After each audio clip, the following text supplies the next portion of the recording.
कागलच्या श्री छत्रपती शाहू सहकारी साखर कारखान्यानं घेतलेल्या मॅटवरील कुस्ती स्पर्धेत पुरुष गटात शेंडूरच्या जय भांडवलेनं पाचगावच्या संकेत पाटीलवर विजय मिळवला, तर महिला गटात पिराचीवाडीतील सृष्टी भोसलेनं शेंडूरच्या मधुरा भांडवलेकरवर मात करून प्रथम क्रमांक पटकावला।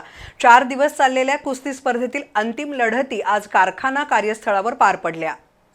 श्री छत्रपती शाहू सहकारी साखर कारखान्यानं मॅटवरील कुस्ती स्पर्धेचं आयोजन केलं होतं। पुरुष गटात पहिल्या क्रमांकासाठीची लढत शेंडूरचा मल्ल जय भांडवले आणि पाचगावचा मल्ल संकेत पाटील यांच्यात झाली। कारखान्याचे उपाध्यक्ष अमरसिंह घोरपडे, ज्येष्ठ संचालक वीरकुमार पाटील आणि कार्यकारी संचालक जितेंद्र चव्हाण यांच्या हस्ते ही लढत लावण्यात आली। अटीतटीच्या लढतीत जयनं संकेतवर अवघ्या 1 गुणांच्या फरकानं मात केली, तर महिला गटात सृष्टीनं सुकन्यावर एकतर्फी मात केली।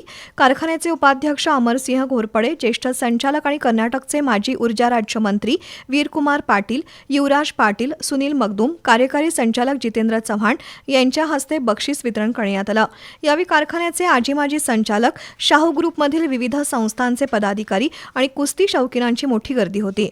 पुरुष गटात प्रणव बराले आणि विश्वजित माकणे हे 3ऱ्या क्रमांकाचे मानकरी ठरले, तर महिला गटात शाहू साखर कारखान्याची मानधनधारक सुकन्या मिठारी 3ऱ्या क्रमांकाची मानकरी ठरली।